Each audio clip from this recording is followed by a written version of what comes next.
Assalamualaikum warahmatullahi wabarakatuh. Selamat tengah hari, pukul 1.39 petang. Jadi hari ini kita akan sambung lagi tentang pendawaian tersembunyi, di mana kita terus saja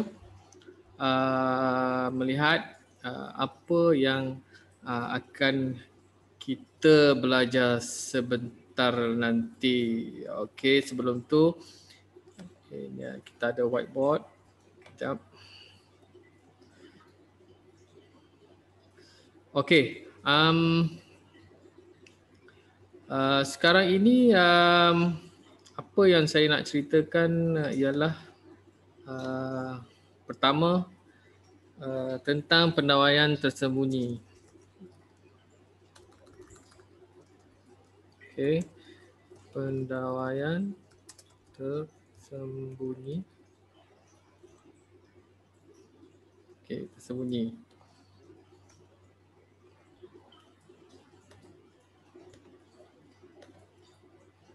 Okey, seterusnya pada kali ini kita akan belajar tentang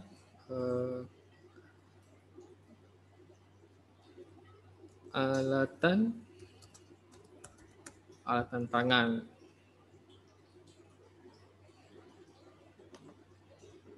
Okey, alatan tangan. Lepas tu cara penggunaan.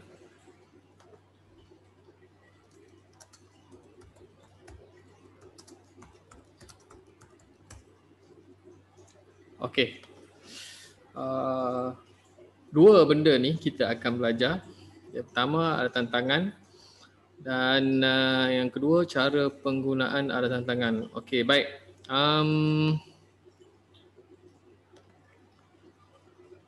Untuk yang seterusnya kita pergi kepada nota kita. Okey. Okey, ini adalah nota kita. Alright.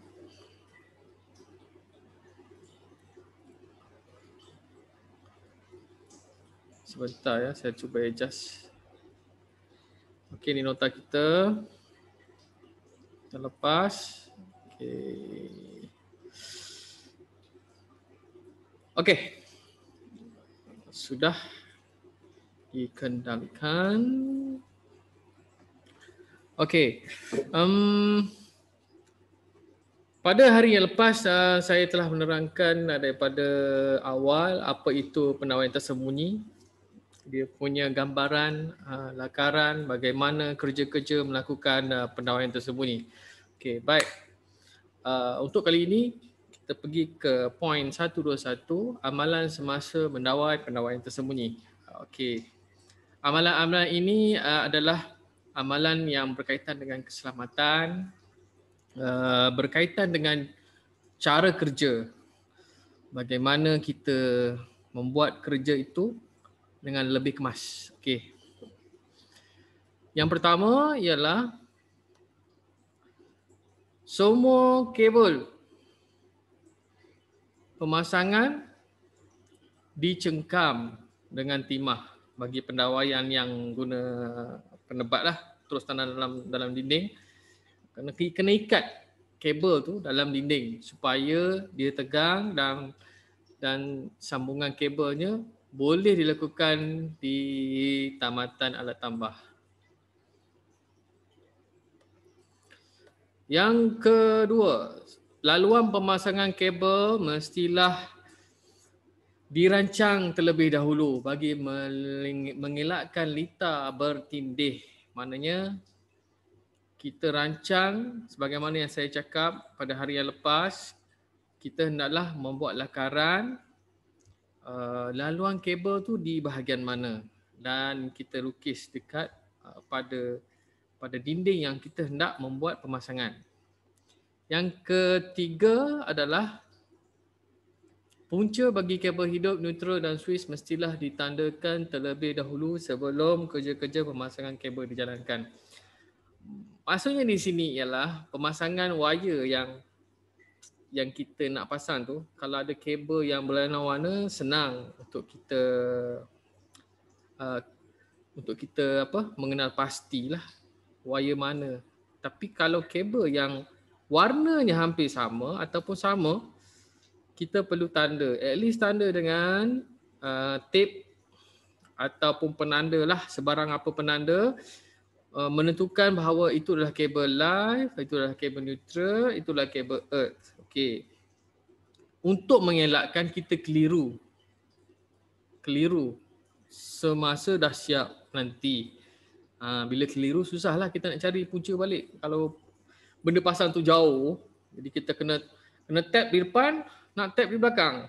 Tap di belakang tu, bilik belakang, jauh. Jadi itu cara yang susah. So untuk cara yang senang, kita tap awal-awal. Kita tagging awal. Okey, baik.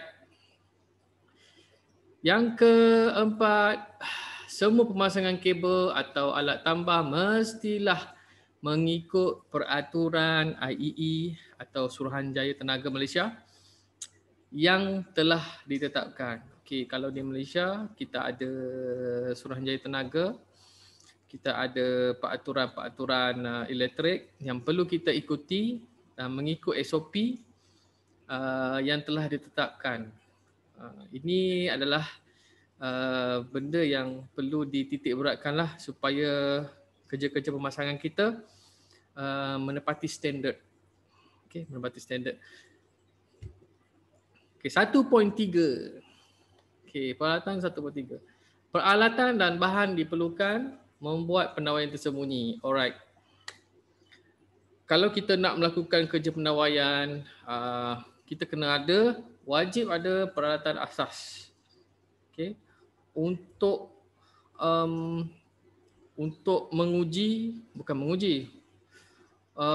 peralatan asas ni untuk membuat kerja-kerja pendawaian. Seperti contoh saya cakap di sini ialah pemotor kabel. Kita kena ada pemotor kabel, kena ada pelayar, kena ada tukul, kena ada pemutar skru dan pena penguji.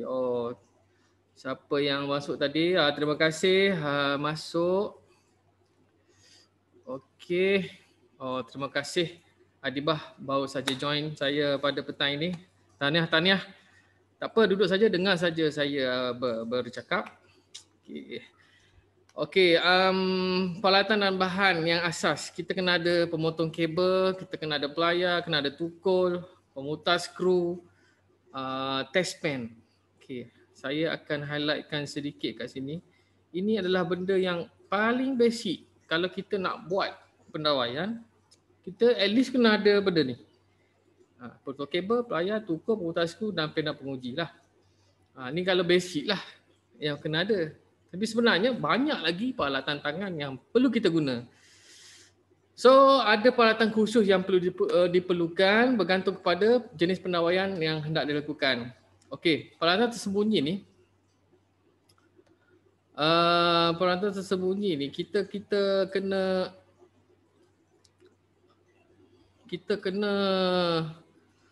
guna peralatan dan peralatan tersebut mestilah keadaan yang baik, boleh berfungsi sepenuhnya. Maknanya kalau peralatan tu masa kita nak pergi ke projek, contoh projek 2 juta dekat Perlis, kita pergi ke Perlis, port kita dekat Taparut, sampai di Perlis, kita nak buat kerja, tiba-tiba alatan tu berkarat, rosak, tak boleh nak guna. Jadi ini telah mengakibatkan kerja kita tergenala masa kita terbuang. Okey. Kita perlu pastikan alatan tu lebih berfungsi dengan sepenuhnya. Okey. Bagi mesin dan peralatan elektrik, kita kena cek alat yang kita gunakan itu adalah menepati spesifikasi keselamatan yang diperlukan untuk mengelak kita semasa guna tu berlaku kemalangan. Kita tak naklah alat yang contoh kita guna benda-benda mesin ni, kita kena guna benda-benda yang selamat, tidak menjadi punca keselamatan. Okey. So kalau kita dah cek peralatan pendawaian kita, kan, pendawaian peralatan digunakan mestilah susung kemas. Kalau kita nak buat projek di mana-mana, kita nak bawa peralatan kita, mestilah kita ada satu bekas yang disusun dengan kemas. Dan apabila dah siap, kita letak ke tempat asal. Okay? Mengikut susunan peralatan. Kalau kita ambil barang tu di store, di mana tempat barang yang kita ambil, contohnya di rak sebelah kanan, di mana kita ambil itu kita pulangkan balik, susun balik peralatan tu di dalam store. Okay? Kan kita nak pergi projek di Perlis, projek 2 juta kan. Bawa peralatan dalam store. Kita tak boleh bawa store ke Perlis, tak boleh. So kita kena bawa peralatan kita dalam toolbox. Toolbox kita di mana kita ambil, bila dah siap projek, kita kena letak balik pada tempat asal. Okey, ini berdasarkan 5S lah. Okey. Begitu juga dengan baki-baki, kalau kabel yang ada klip timah, mestilah kita simpan semula. Jangan kita bawa balik, jangan kita bawa masuk poket, tinggal dalam kereta dan sebagainya. Sebab barang-barang tersebut adalah barang-barang projek yang akan kita guna. Bukan setakat kita guna saja, mungkin ada orang yang akan datang akan guna sama barang-barang tersebut. So yang penting sekali adalah sikap kita, amalkan sikap jimat, cermat dan menjaga kebersihan. Okey, baik. Rajah 5 di bawah menunjukkan peralatan dan kegunaan peralatan yang membuat lurah bagi laluan kabel bagi penawar yang tersembunyi. Okey, peralatan ni yang kita selalu tengoklah. Alright. Yang selalu kita tengok, yang pertama ialah mata dan mesin pencanai. Okey, mesin pencanai. Dan kita ada mata dia. Di sini kita ada mata dia. Okey, alright. Mata. Tangan tak ada, mata saja. Mesin pencanai. Dalam bahasa Inggeris dipanggil mesin apa ya? Ini dipanggil grinder. Ikutlah grinder ke apa ke. Okey, kegunaannya adalah untuk memotong dinding konkrit, membina lurah bagi laluan kabel. Okey. Dan kita akan cek mata kita, mesin pencanai adalah mata khas yang digunakan untuk memotong konkrit. Okey, baik. Yang kedua, ini adalah mata dan mesin penukul elektrik. Okey. Ini tukul elektrik lah untuk kita pecahkan blok-blok simen. Biasa digunakan ni lah. Ada ataupun dipanggil hammer, electric hammer.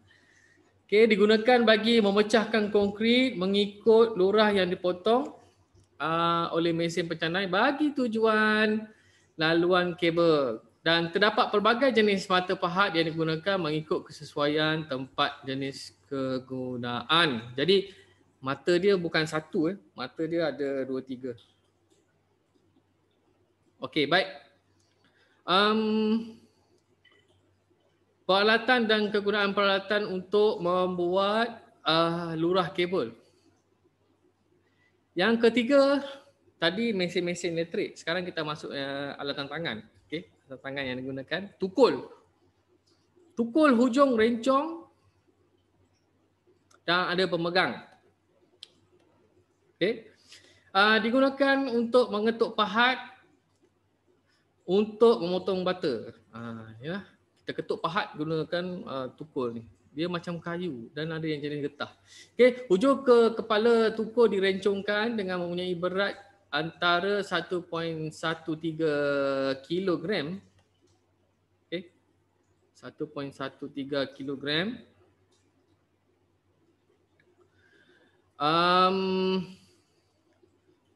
1.36 kg. Berat juga tu. Itulah tukul. Jadi yang keempat kita tengok pahat besi. Okey, pahat besi adalah pahat mata. Ada mata tajam. Okey, ada mata tajam dan juga ada pahat mata rata. Okey. Digunakan untuk memotong bata atau simen bagi membuat lurah untuk laluan kabel. Dan terdapat dalam bentuk tajam atau rata dan kegunaannya bergantung kepada kesesuaian tempat kerja. Okey, itu adalah pahat besi. Okey, setelah kita faham sedikit beberapa alat-alat khas yang telah digunakan, jadi Kita terus masuk 1.4. Okey, 1.4 ni adalah teknik melepah alur pendawaian tersembunyi. Okey.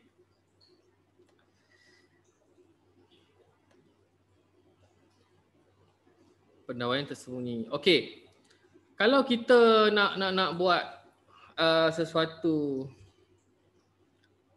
kerja-kerja yang melibatkan simen ni, kita tengoklah laluan kabel yang disediakan, lepas tu kita kena masuk kabel atau paip dalam lurah tersebut, dan kita bergantung kepada kaedah yang kita nak gunalah. Sebab tu kita perlu menutup kabel dan lurah tersebut dengan menggunakan mortar. Okey, mortar ni bukan mortar bom tu. Okey, mortar adalah sejenis campuran ataupun yang seakan simen, tapi biasa kita guna simen lah. Okey. Ini bertujuan untuk menutup semua lurah-lurah yang digunakan untuk lepaan mortar. Okey. Kalau kita nak melaksanakan kerja melepah alur pendawaian tersembunyi, kita kena ada pengetahuan dan ketelitian. Okey. Semasa membancuh, bukan setakat bancuh kopi, membancuh mortar atau simen adalah penting untuk menjamin kekuatan. Dia menjamin kekuatan setemu suatu hasil kerja yang diperlukan. Okey. Lepaan simen terdiri daripada campuran simen pasir dan air. Okey. Simen pasir dan air untuk menghasilkan mortar. Okey. Nisbah bancuhan antara simen pasir yang digunakan adalah 1:3. Apa maksud 1:3? Iaitu nisbah 1 untuk simen, 1 skop simen, senang ceritalah, 1 skop simen dan 3 skop untuk pasir. Itulah cerita dia. Kalau 1 untuk simen, nisbah 1 untuk simen, dan yang selebihnya nisbah 3 untuk pasir. Okey, untuk melakukan kerja melepah, kita ada peralatan khusus diperlukan. Okey, kerja-kerja melepah ni, kita ada peralatan khusus untuk membancuh dia lah, atau membuat dia. Yang saya cakap tadi ialah antaranya ialah shawi, sekop lah, sekop. Okey, sekop. Ada 2 jenis dia, sekop hujung tajam, satu lagi adalah sekop hujung persegi. Biasa untuk mencedok simen atau pasir lah. Diperbuat daripada logam pemegang kayu, digunakan untuk mencedok bahan-bahan seperti pasir, simen, tanah dan lain-lain. Alright, cantik sekopnya. Wow. Okey, yang kedua, perata logam. Perata logam. Okey, perata logam ni biasa kita tengok Okey, antaranya ialah perata logam digunakan untuk kerja-kerja lepaan yang besar. Bagi kerja lepaan lurah, peralatan logam mini sekadar digunakan untuk membuat kerja-kerja melicin permukaan. Okey. Dia logam dia kena pakai logam kalau kita nak benda tu flat. Bagi dia licin. Okey. Kalau nak licin, kita kena guna yang logam punya. Memang senang. Memang licin. Kalau guna plastik, dia tak berjadi sangat. Okey, kayu perata ataupun dipanggil float. Okey, diperbuat daripada kayu atau logam dan ianya digunakan dalam kerja-kerja kekemasan menghasilkan permukaan yang rata tetapi tidak licin. Okey, tetapi tidak licin kepada lepaan. Kalau guna logam, dia licin. Kalau guna kayu ni, dia tidak licin. Dia kasar sikit. Okey, Rajah 6 adalah peralatan bagi kerja melepah lurah laluan kabel. Ini yang saya terangkan. Okey, seterusnya kita guna sudip butter. Sudip butter, kita ada macam-macam bentuk dia. Antaranya ialah sudip butter digunakan menerap butter ukuran antara 229 mm hingga 356 mm panjang. Dan cara kegunaannya, mengambil mortar dari papan mortar, meletakkan kepada hook dan melepahkan. Sekejap lagi kita tengok macam mana. Tengok tangan saya ni. Lebih kurang itulah caranya. Ini hok, ini sudik butter. Dia macam itulah, lebih kurang. Okey. Okey, inilah hok yang saya cakap tadi. Hok kayu pemegang di bawah. Okey. Ada juga hok logam plastik dan biasa kita tengok hok kayu pemegang sisi macam ni. Macam bat pingpong. Bat pingpong je. Okey, dia berbuat daripada papan berukuran 230 mm dan 230 mm dengan satu pemegang diletakkan bersudut tepat sama ada di bawah, di tepi atau di tepi, dan benda ni adalah digunakan untuk meletak mortar semasa lepaan. Sebab tu saya buat macam ni. Yang ni adalah hok. Dia letak mortar kat sini. Nak lepa. Lebih kurang macam tu lah. Okey. 1.5. Ini kita dah masuk pengujian pendawaian. Okey. Kita tengok slide sekejap whiteboard kita. Okey, tadi kita dah masuk alatan tangan. Okey, kita dah masuk alatan tangan. Kita dah masuk cara penggunaan alatan tangan. Okey, sekejap kita clear sekejap. Sekarang ni kita masuk kepada pengujian lah. Pengujian dan jenis pengujian dan cara pengujian. Alright.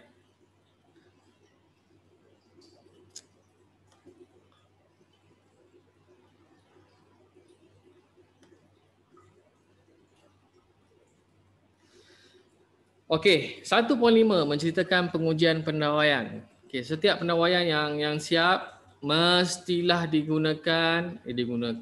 mestilah diuji untuk memastikan semua cara kita pasang dalam keadaan baik dan selamat untuk digunakan oleh customer nanti. Okey, pengujian yang dilakukan adalah seperti ini yang saya akan highlightkan semua sekali.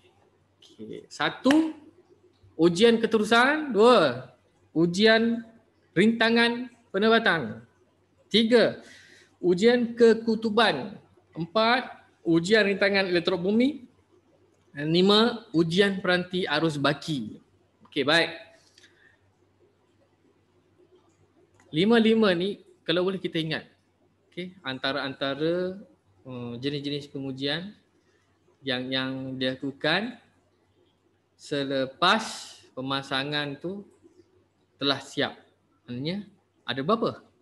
Soalan yang sering ditanya.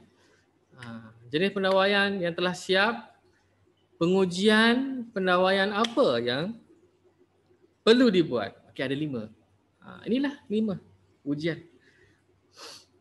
Okey, kita akan masuk satu-satu. Alright. Ujian keterusan. Dalam ujian keterusan, kita ada 3 keterusan.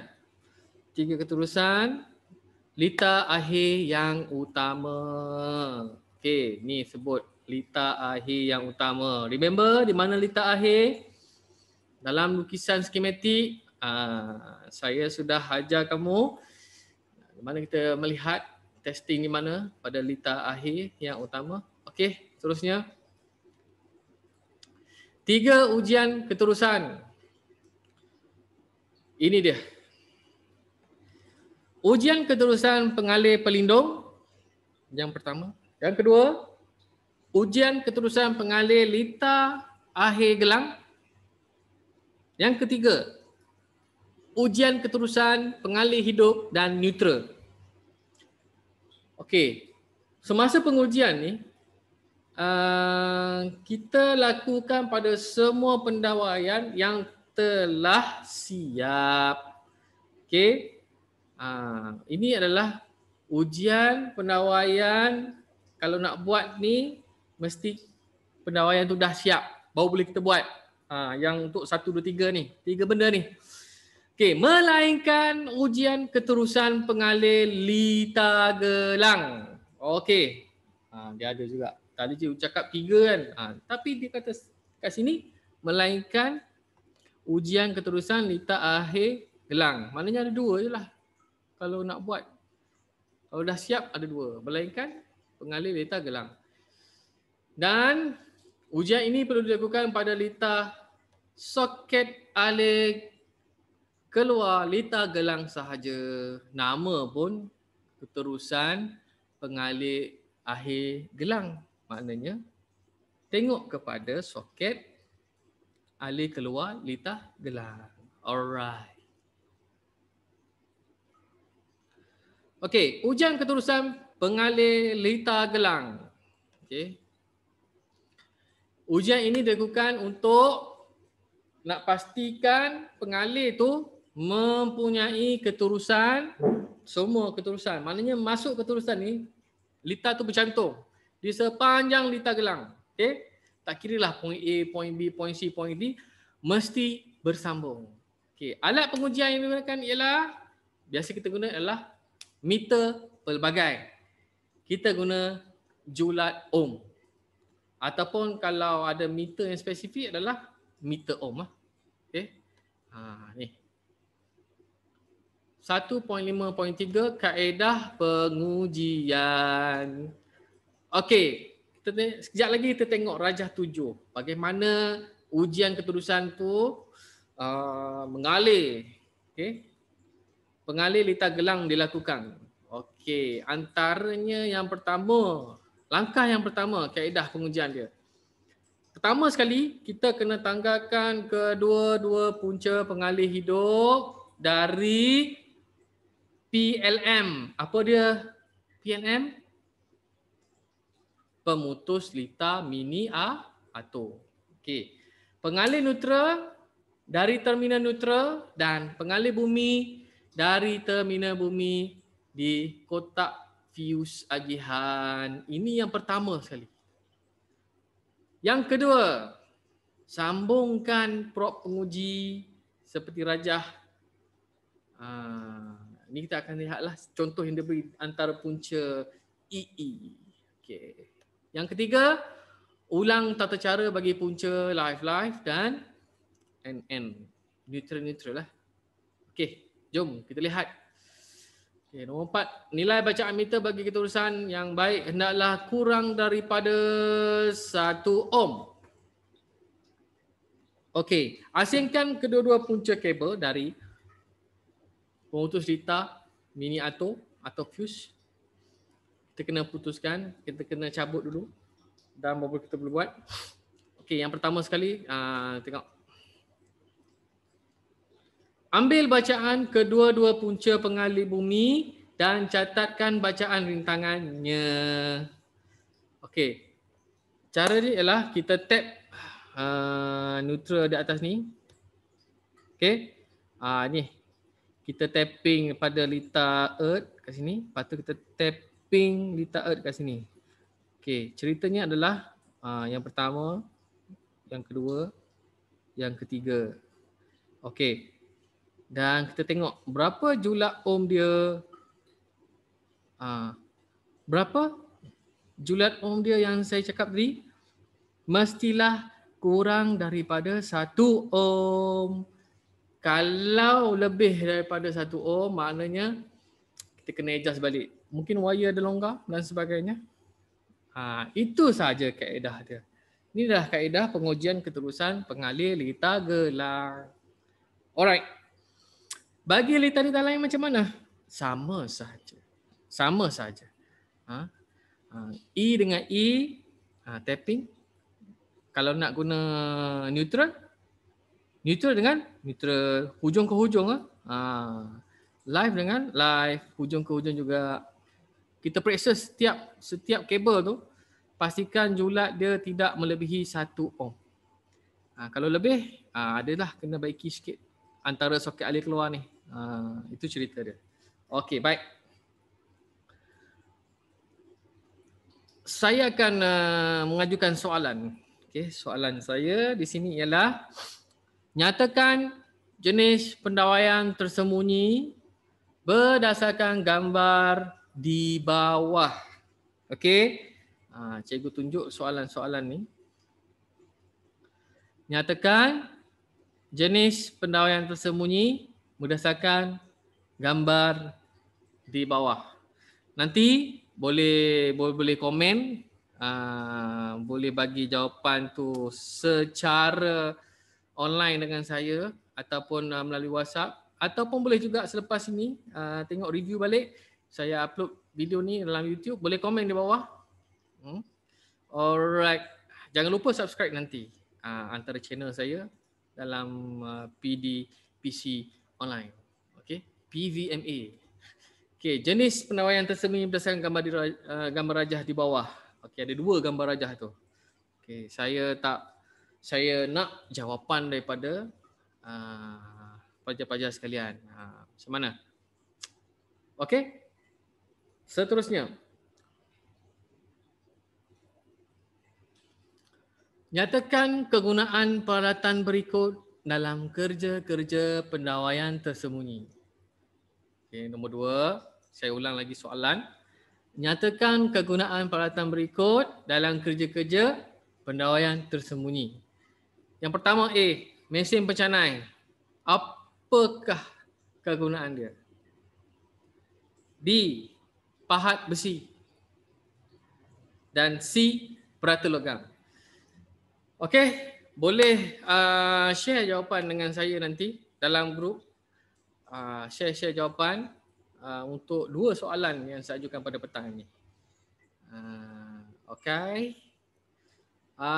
Sekadar itu sahaja untuk petang ini. Dan kita berhenti dulu pada sesi kali ini. Kita akan sambung pada sesi yang akan datang.